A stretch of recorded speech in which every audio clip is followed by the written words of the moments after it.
Hi, guys. Hello. Hi. Thank you for taking that time out to talk to me, and congratulations again on the film. Thank Pleasure. you. So, my first question is for Anya. Mm-hmm. So I know the crux of the movie is the relationship between you two. But my favorite, one of my favorite parts of the film is also the relationship between Emma and Harriet.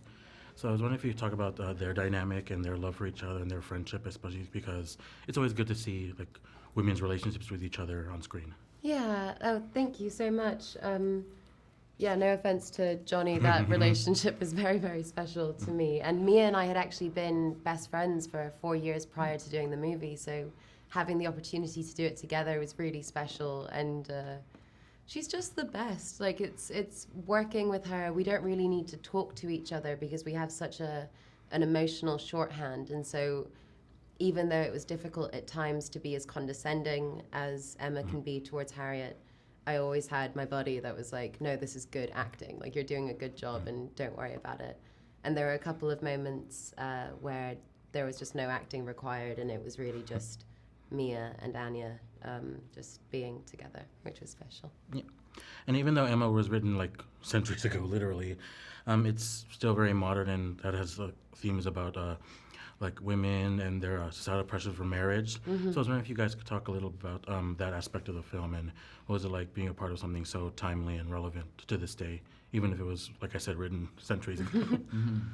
Well, I loved it's in the novel, but it sort of takes a sort of centre stage moment in the film where Knightley and Emma have sort of come together, and the scene where Emma's father is asking for the screens to be put up in front of them so they can have a private moment, and she says, "I could never leave my father," and he says, "Just bring him with you to my house when we live there," and she says he could never leave Hartfield, and he says very quickly, "Well, I'll just come here," and it's so simple yet profound And radical. Yeah, it seems like that probably never happened at the time, but and thereby Jane Austen is making a comment about a sense of equality and the fact that women often give up everything to marry their husbands. You know, it's the age of dowries and all that Yeah. stuff. So, yeah, I like that it's in our film.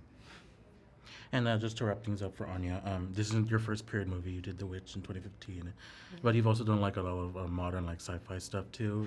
So if you had to compare the two, what do you like about like going back in time and like to these old periods?